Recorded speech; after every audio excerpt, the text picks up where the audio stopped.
Hi, I'm Jeff Rubenstein from the PlayStation blog, along with Tsubasa Inaba, the U.S. producer on White Knight Chronicles. This is a game that a lot of fans have been eagerly looking forward to since probably before TGS of last year.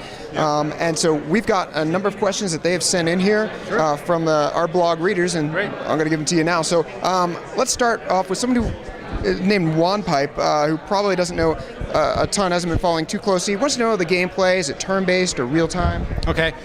The actual battle system, we call it action turn-based. So it's kind of a mix of both. We obviously didn't want to do the typical turn-based system where you pretty much press a button, your character does one action, and you're just sitting there. So the action turn-based has worked really nicely, where you are able to, for example, circle around or go behind your enemy and hit him from behind or hit him in the head or whatnot. We think it works pretty good. From the release, the game came out in Japan last Christmas. The Forma Equalizer, if that's his name, asked if the game was going to be released with any changes in the style or mechanics since it came out in Japan.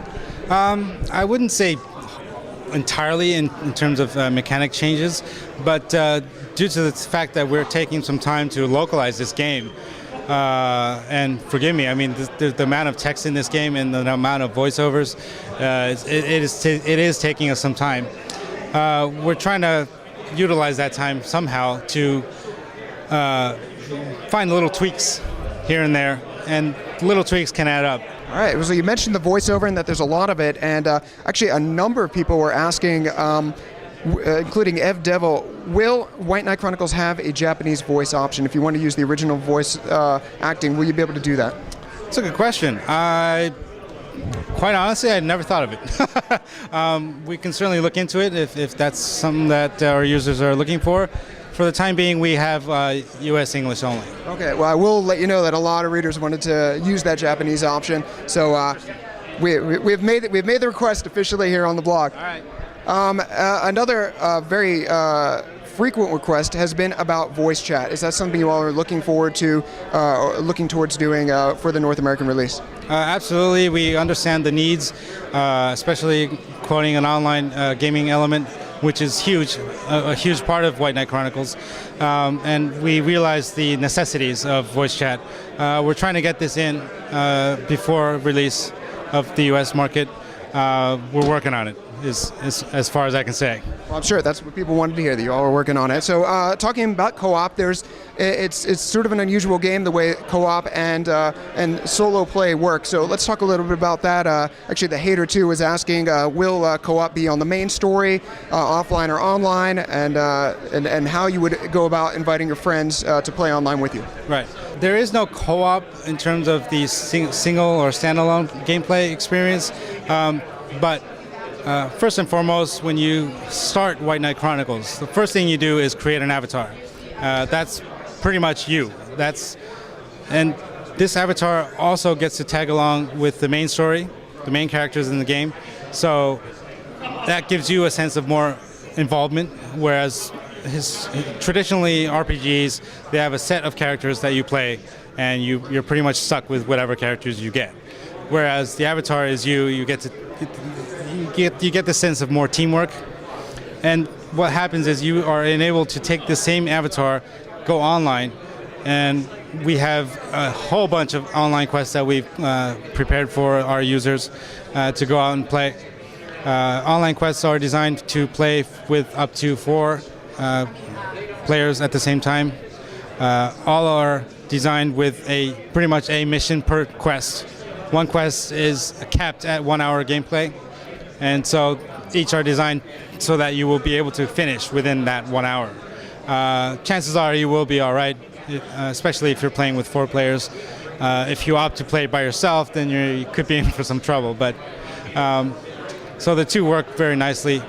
There's a lot of elements that you can find, or items, weapons that you can find during the online quests, and online quests only.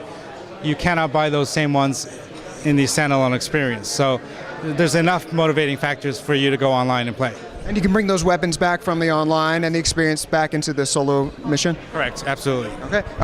Let's see. Omega Archetype is a big fan of weapon design. He says he enjoys games with a lot of different types of weapons. This game contains a lot of different weapon designs, and further to that, when you equip those new weapons, does your character show that? Right.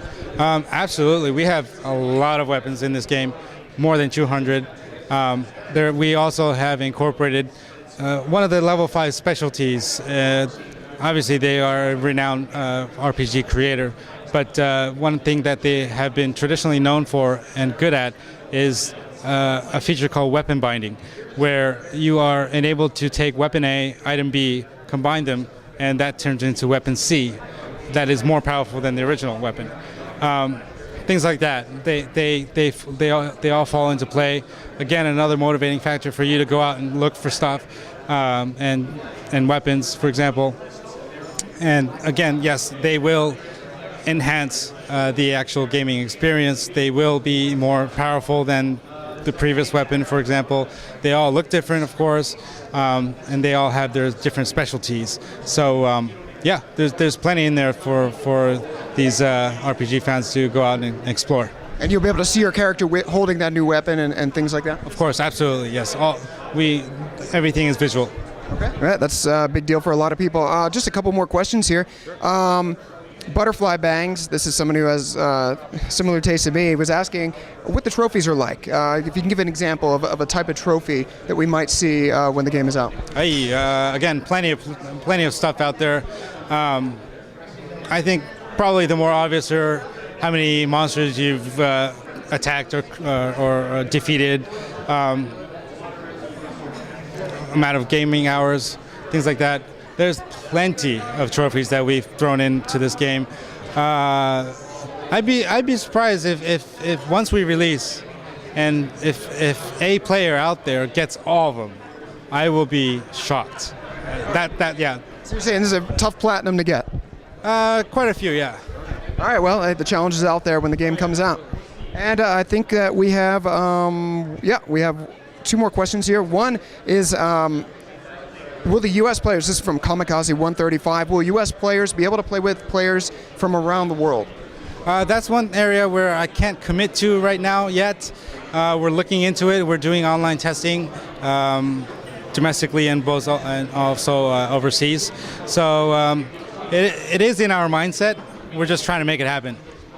TBD. And the final question for Tsubasa Inaba, the game U.S. producer for White Knight Chronicles. I guess DLC has been released in Japan for this game. Is that something that is looking to be reproduced here? Is it something that maybe will be included on the U.S. version of the disc, or have these things been determined?